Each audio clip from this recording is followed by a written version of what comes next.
का स्वागत है मूसा बाबा के चैनल के अंदर और अपन आ चुके हैं एक और नया वीडियो लेकर। और इस वीडियो में हम लोग बात करने वाले डेटा स्ट्रक्चर के बारे में। सो गाइस, इस वीडियो में हम लोग क्वेश्चन बैंक की बात करेंगे, फिर उसके अंदर केवीएल ट्री कैसे कंस्ट्रक्ट करते हैं, देन हफमन कोड हो गया, हैशिंग हो गया, इतने ये सब सारे क्वेश्चन जो भी है ना इस वीडियो में हम लोग सॉल्व करेंगे। प्लस हम क्वेश्चन बैंक भी प्रोवाइड करेंगे और सिलेबस भी देखेंगे। तो गाइस वीडियो एंड तक जरूर देखना, बिकॉज ये तुम लोग के बेनिफिट के लिए ही रहेगा कि यूनिवर्सिटी में क्वेश्चन कंपलसरी पूछते हैं और कैसे सॉल्व करते हैं, राइट। सो अपने पास कल का भी दिन है, आज का भी दिन है। तो डीएसडीटी के टाइम पे हम लोग ने पूरा क्वेश्चन सॉल्व नहीं किए थे बिकॉज हमारे पास लेस टाइम था। लेकिन डेटा स्ट्रक्चर एक ऐसा सब्जेक्ट है जिसके अंदर एल्गोरिथम पूछा जाता है और कुछ एवीएल ट्री पूछा जाता है, कंस्ट्रक्ट करना है, हैशिंग करने बोलता है, एंड देन फिर हफमन कोड पूछते हुए। तो इसके वजह से हम इसमें सारे सॉल्व करेंगे हर क्वेश्चन को, ठीक है। तो सबसे पहले हम लोग सिलेबस की बात कर लेते हैं, मॉड्यूल वेटेज की बात कर लेते हैं, उसके बाद क्वेश्चन बैंक पे जाएंगे एंड देन उसके सोल्यूशंस देखेंगे, राइट। तो सबसे पहले हम लोग वेटेज देखते हैं, मॉड्यूल कितने मॉड्यूल है।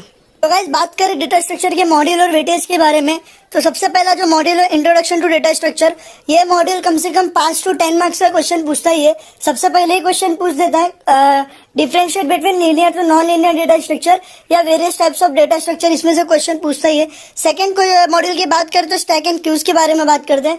इस मॉड्यूल से 20 मार्क्स का वेटेज आता है, 10 मार्क्स के क्वेश्चन आते हैं, या 5 मार्क्स के क्वेश्चन शॉर्ट नोट में पूछता है और 5 मार्क्स के कंपलसरी क्वेश्चन में, एंड 10 मार्क्स का एल्गोरिथम पूछता है। थर्ड मॉड्यूल की बात करें लिंक लिस्ट, ये मॉड्यूल 20 to 30 मार्क्स का वेटेज है बिकॉज इसमें से एल्गोरिथम आते हैं, single link list, circular link list के ऊपर क्वेश्चंस आते ही है, ठीक है। उसके सी प्रोग्राम में फंक्शन लिखने बोल देते हैं, फिर उसके बाद हम लोग कुछ ये देते हैं, 4 पॉइंट्स देते हैं, उस पॉइंट्स के ऊपर हम लोग को पूरा एल्गोरिथम लिखना पड़ता है। देन फोर्थ मॉड्यूल की बात करें ट्रीज मॉड्यूल है, ये मॉड्यूल भी कम से कम 30 मार्क्स का वेटेज है और इस मॉड्यूल से बहुत सारे क्वेश्चन आते हैं, शॉर्ट नोट में क्वेश्चन पूछा जाता है। देन कंस्ट्रक्ट करने बोलता है एवीएल ट्री, ठीक है, हफमन कोड इसमें से पूछता है, B tree B plus tree के ऊपर कंस्ट्रक्ट करने बोलते हैं, राइट। बात करें मॉड्यूल 5 की ग्राफ्स के ऊपर, तो ये मॉड्यूल कम से कम 5 to 10 मार्क्स का मॉड्यूल है। कुछ मॉड्यूल 6 की बात करें सर्चिंग टेक्निक्स, ये भी मॉड्यूल 5 to 10 मार्क्स का मॉड्यूल है। इसमें तो जो मॉड्यूल नंबर 3 और 4 है ये बहुत बड़े मॉड्यूल है और इसमें से 20 to 30 मार्क्स के ही मॉड्यूल वेटेज है ये दोनों मॉड्यूल से। तो ये दोनों मॉड्यूल बहुत अच्छे से करना और इसी के ऊपर हम लोग बेस्ट क्वेश्चन भी सॉल्व करने वाले हैं। तो अभी हम लोग क्वेश्चन बैंक की बात कर लेते हैं, टोटल कितने क्वेश्चन है, उसके बाद क्वेश्चन बैंक में जो क्वेश्चन है उनके हम लोग सोल्यूशन सॉल्व करने की ट्राई करेंगे, ठीक है। तो गाइस क्वेश्चन नंबर 14 देख लेते हैं हम लोग। पूरा क्वेश्चन मैंने नहीं लिखा हूँ, क्वेश्चन नंबर 14 बोला हुआ है, has the following table, table size दिया हुआ है अपने को 10 और लीनियर प्रोबिंग और क्वाड्रेटिक प्रोबिंग में हम लोग को सॉल्व करना है, प्लस हम लोग को नंबर ऑफ कोलिजन कितने होते हैं वो भी निकालना है। यही क्वेश्चन दिया हुआ है, आप लोग क्वेश्चन बैंक में देख सकते हो। तो सबसे पहले अपने को क्या करना मालूम है, लीनियर प्रोग्रामिंग का टेबल और क्वाड्रेटिक प्रोग्रामिंग का टेबल बनाना है। सबसे पहले लीनियर का बना लो, लीनियर सॉल्व होने के बाद क्वाड्रेटिक बनाओ। एक बार अगर आप लोग ने लीनियर समझ लिया ना तो क्वाड्रेटिक से इजी है बहुत, लीनियर का ही उल्टा क्वाड्रेटिक होता है, सेम ही है मतलब समझ लो। तो सबसे पहले लीनियर में क्या करना है अपने को, 0 से लेके 9 तक का स्टार्टिंग टेबल वैल्यू डाल देना। 0 से 9 क्यों, टेबल साइज अपने को कितना बोला, 10 बोला है। अगर 11 बोलता तो 0 to 10 आता, 12 बोलता तो 0 to 11 आता। Is it clear. अभी उसके बाद क्या है, ये नंबर है 6384, ये हम लोग को फ्रीक्वेंसी दिया हुआ था, ठीक है। यहाँ पे सब जगह आपको आफ्टर लिखना पड़ेगा। सबसे पहली बात, कौन सा वैल्यू दिया अपने को, 63 दिया हुआ है, तो हम लोग को टेबल साइज कितना दिया हुआ है, 10 का दिया हुआ है। तो इधर देखो मैं रफली आप लोगों को करा रहा हूँ, पेन से ही करते हैं अपन, देखो रफली 10 को 60 से डिवाइड करना है, 10 6 जा 60 होता है, 6 रिमाइंडर बचता है, सॉरी यहाँ पे टोटल कितना 63 है तो 3 रिमाइंडर बचता है, राइट। कितना रिमाइंडर बचता है, 3 रिमाइंडर बचता है। 3 का वैल्यू इधर किधर है, तो 63 यहाँ से स्टार्ट होता है, 3 यहाँ से स्टार्ट होता है, तो सब में 63 लिख देना है। इज इट क्लियर, समझ में आया। सेकेंड वैल्यू की बात करें तो 84 है, 84 को 10 से डिवाइड करने में रिमाइंडर अपने को 4 मिलता है, तो 4 का वैल्यू इधर है सब जगह पे, यहाँ से 84 स्टार्ट होता है, यहाँ पे लिखना है। अब आता है ट्विस्ट, अभी दूसरा कौन सा है, दूसरा भी 94 है, 10 को 94 से डिवाइड करोगे, 10 9 से 90 और 4 रिमाइंडर मिलता है। 4 की वैल्यू में तो ऑलरेडी 84 है, तो अभी क्या करने का, जो वैल्यू 84 है तो उसके नीचे वाला हम लोग को ये एम्प्टी मिल जाता है, तो यहाँ पे 94 सब में पुट करने का। बात करते 77 की, 10 7 से 77 रिमाइंडर मिलता है, तो 7 के इसमें 77 पूरा डाल देने का। बात करेंगे 53 की, 10 5 से 53 रिमाइंडर मिलता है, 3 में ऑलरेडी है, तो नीचे नीचे आते हम लोग को 6 की वैल्यू एम्प्टी मिलती है, तो 6 के इसमें 53 एम्प्टी पुट कर देने का। Is it clear? समझ में आ रहा है मैं क्या कर रहा हूँ? 87 के इसमें भी 10 8 जा 80 होता है, 7 रिमाइंडर मिलता है तो 7 इसमें आएगा।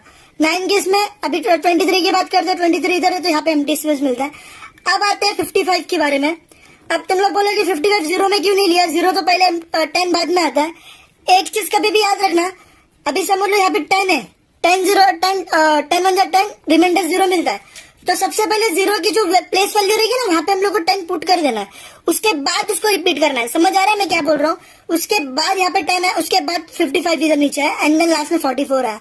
Is it clear? समझ में आया? और एक चीज इसके साथ साथ करते जाना, पेंसिल हाथ में रखना आप लोग। सबसे पहली बात, यहाँ पे 4 ऑलरेडी प्लेस था, 4 के नीचे वापस से 94 आया तो उसको पेंसिल से यहाँ पे एक बार डॉट देना, सिर्फ बाद में मिटा देना, क्यों मिटाना बाद में बताता हूँ। इसको पेंसिल से डॉट दे देना। सेम एज इट इज 53 इधर था तो इधर भी इसको डॉट दे देंगे। 77 इधर आ गया इसको डॉट, और 23 इधर आ गया डॉट। वैसे 55 44 कितने हो गए डॉट अपने पास? 1 2 3 4 5 6। इसको बोलते हैं नंबर ऑफ कोलिजन। समझ आया आपको? इसको बोलते हैं नंबर ऑफ कोलिजन। बात करते हैं अभी क्वाड्रेटिक प्रॉब्लम के बारे में। तो क्वाड्रेटिक प्रॉब्लम ये बोलता है, इसको भी 10 से डिवाइड करने पे जो रिमाइंडर मिलता है उसके जगह पे वो वैल्यू डालना है। एक चीज सिर्फ इसके अंदर ऐड करना है, एक टेबल इसके अंदर ऐड करना है, जहां पे हम लोग को लीनियर नंबर ऑफ कोलिजन मिले ना वहां पे हम लोग को स्टार मार्क डाल देना है। समझा? ये होता है हैशिंग लीनियर क्वाड्रेटिक प्रॉब्लम का। आई होप आप लोग को हैशिंग समझ में आया रहेगा। अभी हम लोग क्वेश्चन नंबर 15 पे ध्यान देते हैं, हफमैन कोड के ऊपर। उसके बाद हम लोग आगे के भी क्वेश्चन सॉल्व करेंगे, ठीक है? आई होप आप लोग को ये बहुत इजीली समझ गया होगा, बिकॉज हैशिंग के क्वेश्चन आते ही आते हैं। 10 मार्क्स के लिए पूछता है एक्सप्लेन हैशिंग करके। फिर उसके बाद ये नंबर दिया रहता है हैश करने के लिए लीनियर और क्वाड्रेटिक केस में। कंपलसरी आता ही है, अगर नहीं आया तो भाई तुम्हारी नसीब खराब है, आ गया तो भाई मजे ही मजे, क्योंकि आप लोग ने यहाँ पे इजीली सॉल्व कर लिया। यही मेथड से आप लोग सॉल्व कर सकते हो, ठीक है?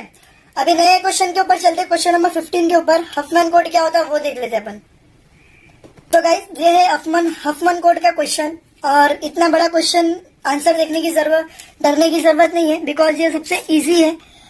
इतना बड़ा मैंने बनाया हूँ बिकॉज तुम लोग को ब्रेक करके बनाना इजी हो सकता है, नहीं तो फिर तुम लोग डायरेक्ट ऐसे भी डायरेक्ट सॉल्व कर सकते हो और हफमैन कोड की वैल्यू सिंपल वैल्यू निकाल सकते हो, ठीक है? सो डरने की जरूरत नहीं है, इजी है। जरा सा भी स्किप करोगे आपका लॉस्ट है। 10 मार्क्स के लिए क्वेश्चन आता है, अगर कल पूछ भी लिया ये क्वेश्चन तो आपका फायदा है, अगर नहीं पूछा तो कुछ और पूछ लेगा, ठीक है?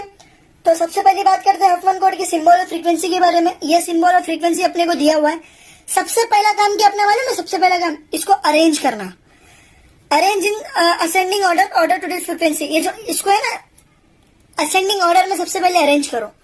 5 9 12 13 16 and 45 अरेंज कर दिया मैंने। उसके बाद क्या करना है ना, सबसे 2 छोटे फ्रीक्वेंसी को उठाना है। मिनिमम फ्रीक्वेंसी 5 और 9 है भाई, ये दोनों को स्किप करो, पहले ये दोनों को स्किप कर दो। 5 और 9 को ऐड करने में 14 मिला। 14 मिलने के बाद जो छोटा रहेगा वो 14 के पहले आएगा, 14 के बाद ये रहेगा, वापस से असेंडिंग ऑर्डर में अरेंज हो गया। समझा मैंने क्या बोला? सबसे पहले तो ऐसा ये 2 वैल्यू ले लो मिनिमम, उसको ले लो, दोनों को ऐड करके 14 मिला। उसके बाद सारे मिनिमम फ्रीक्वेंसी को इधर ऐड कर दो। इतना क्लियर है? वापस से क्या करना है, अभी जो वापस से 2 मिनिमम फ्रीक्वेंसी को ऐड करना है। ध्यान से सुनना है, यहाँ वाले सेकंड स्टेप पे वापस से ध्यान से सुनना। मिनिमम फ्रीक्वेंसी को तो ऐड करना है। जो हम लोग ने मिनिमम फ्रीक्वेंसी यहाँ पे बना ना उसको साइड में लेके आ जाओ। क्यों लेके आते हैं बाद में बताऊंगा। इसका काम है भाई, इसको साइड में फेंकना है, मतलब इसको अभी आगे ऐड करना है। तुम लोग, मैंने बोला था तुम लोग स्टार्टिंग में पूरा एक साथ भी ड्रॉ कर सकते हो, हम लोग ब्रेक करके ऐड कर रहे हैं। एंडिंग में आके अपने को सिंबल तो मिल रहा है ना हफमैन कोड का, तो हम लोग को हफमैन कोड के वैल्यू से मतलब है भाई। कैसे भी हम लोग करें, हम लोग को वैल्यू से मतलब है। तो सेकंड स्टेप में क्या करना है, जिसको हम लोग ने किया उसको साइड में लेके आ गए। वापस से 2 मिनिमम फ्रीक्वेंसी उठाना है। वापस से 14 के बाद मिनिमम फ्रीक्वेंसी कौन सा मिलेगा अपने को, 12 और 13। तो भाई 12 और 13 को इधर ऐड कर दिया, इसको वापस से भूल जाओ। 12 और 13 को ऐड करने के बाद कितना मिला, 25। कितना मिला, 25। वापस से 16 और 45 लिख दिया, जो बचा है वैल्यू। अब मुझे एक चीज बताओ, ये जो 25 वाला है ना, वापस से इसको मैंने साइड में लिख दिया। अब अपने को वैल्यू क्या मिली, 25। 25 से नीचे कौन सी वैल्यू है अपने पास, 16 और 14 है। कौन सी है, 16 और 14। ध्यान से सुनो, कंफ्यूज होने की जरूरत नहीं है। सबसे पहले 2 मिनिमम फ्रीक्वेंसी को ऐड किया, 25 मिला, 25 को साइड में लिखा, वापस से मर्ज कर रहा हूँ। अभी जो वैल्यू मिलता है ना उससे लोवेस्ट लेने का है। 25 से लोवेस्ट कौन कौन सा अपना 16 है और 14 है। 45 नहीं है, बड़ा है, 16 है और 14 है। तो भाई सबसे पहले 14 और 16 को ऐड करने में कितना मिला? 30 मिला। समझ में आया? सुनो एक चीज, 14 और 16 तो लिख दिया अपन ने, 14 के इसमें भी दो वैल्यू है। कौन कौन सी है? 5 है और 9 है। 5 और 9 लिख दिया और 14 और 16 को ऐड करने में कितना मिला? 30। अभी मुझे बताओ 13 से लोवेस्ट दो वैल्यू कौन सी है? 25 और 16। 30 से दो छोटी वैल्यू कौन सी है? 25 और 16। इतना समझ में आया? इतना आई होप आप लोग को समझ में आ रहेगा। बचा क्या? 45। बचा क्या? 45। क्लियर है? क्लियर है? अभी देखो, अभी क्या करना है? दो फ्रीक्वेंसी को मर्ज करना है। इसको भूल जाओ, इसको भूल जाओ। मैंने क्या बोला? इसको भूल जाओ फिलहाल के लिए, इसको भूल जाओ। मैंने एक ही साथ पूरे को सॉल्व कर दिया, इसको भूल जाओ अभी फिलहाल के लिए। कौन सी वैल्यू है? 30। कौन सी वैल्यू है? 30। 30 से लोवेस्ट कौन सी है अपने पास? 30 से लोवेस्ट कौन सी है अपने पास? 25 है। 25 है, ठीक है। 25 में क्या क्या आता है? 12 और 13 आता है, राइट। 30 में क्या आता है? 14 और 16 आता है। ऐड हो गए भाई सब। और 25 और 30 कितना होता है? 55 होता है। समझ में आया? समझ में आया? 45 बचा है। जो वैल्यू मिलती है ना उससे लोवेस्ट लेने का है। अभी मुझे बता 55 से लोवेस्ट क्या है? 45। 55 से लोवेस्ट क्या है? 45। तो भाई 45 इधर आ गया, सॉरी 55 इधर आ गया, 45 इधर आ गया। 55 45 100 हो गया। 55 से दो लोवेस्ट वैल्यू कौन सी? 25 और 30 इधर लिख दिया। 25 में दो वैल्यू, 30 में दो वैल्यू, 14 में दो वैल्यू। समझा कैसे किया? इजी है, समझा? एक और बार मैं समझाने की कोशिश करता हूँ, ध्यान से सुनना। अगर इधर मिस्टेक किया तो सीधा 10 मार्क्स गया। हफमैन वैल्यू की वैल्यू पूरी गलत मिलेगी। कैसे हफमैन कोड की वैल्यू मिलती है एंड में समझा दो। वापस से एक बार बता देता हूँ कैसे क्रिएट करना है सब। सबसे पहले अरेंज करना है असेंडिंग ऑर्डर में, उसके बाद मर्ज करना है दो मिनिमम फ्रीक्वेंसी को। मर्ज कर, ये दोनों को भी भूल जाओ। मर्ज करने के बाद हम लोग को 14 मिलता है। 14 से जो मिनिमम है वो लेफ्ट हैंड साइड में, 14 से जो मैक्सिमम है वो राइट हैंड साइड में। वापस से दो फ्रीक्वेंसी को मर्ज करना है, जिसको हम लोग ने बनाया उसको साइड में ले लो, लेफ्ट हैंड साइड में। और वापस से दोनों को बनाया, 12 और 13 को लिया तो 25 आ गया। अब ये 25 दिख रहा ना, उसको साइड में ले लो। 25 से लोवेस्ट वन कौन सी है? 49 16। तो 14 और 16 को 30 आ गया। वापस से दोनों को इधर लिख दिया। अभी मुझे पता 13 से लोवेस्ट कौन सा है? 25 है। वापस से मर्ज करना है दो मिनिमम फ्रीक्वेंसी को। 30 इधर आ गया, 30 इधर का 30 इधर आ गया और 25 इधर आ गया। 30 और 25 कितना होता है? 55। 25 की वैल्यू इधर, 30 की दोनों वैल्यू इधर, 14 की दोनों वैल्यू इधर। अब सेम एज इट इज 45 बचा हुआ है अपने पास। अभी भी जो मिनिमम फ्रीक्वेंसी एंड तक बची रहती है ना उसको सॉल्व करने का। अभी 55 और 45 को ऐड करने पे 100 मिलता है। वैल्यू खत्म होगी। कोई वैल्यू दिख रही है कि अपने पास बची हुई सिंबल फ्रीक्वेंसी बची है? नहीं, तो इधर खत्म होगी। अब ध्यान से सुनना, हफमैन कोड की वैल्यू कैसे निकालते हैं। जो लेफ्ट हैंड साइड में रहता है ना, सारों को जीरो करो। लेफ्ट हैंड साइड में क्या है? ये जीरो हो गया, ये जीरो हो गया, ये जीरो हो गया। ये साइड का क्लियर हो गया। अभी यहाँ का देखो, ये जीरो, ये जीरो। राइट हैंड साइड में जो भी है उसको 1 लिखो, 1 1 1 1 और ये भी 1। अभी मुझे बताओ ए की वैल्यू अपने को किधर दिख रही है? इधर दिख रही है। अभी यहाँ से स्टार्ट करने का, वहां से देखते देखते ए की वैल्यू किधर तक आ रही है वो देखने का। सबसे पहले 0 से स्टार्ट हुआ, फिर वापस से 1 पे आया, वापस से 0 पे आया, वापस से 1 पे आया। 0 1 0 1 0 1 0 1। समझा? बी की वैल्यू किधर है? इधर है। 0 से स्टार्ट हुआ, 0 से स्टार्ट हुआ, 0 पे खत्म हुआ, 000। सी की वैल्यू किधर दिख रही है आप लोग को? इधर देखो, 0 से स्टार्ट हुआ, 1 पे आया, फिर 0 पे आया, 0 पे आया, 0 1 000।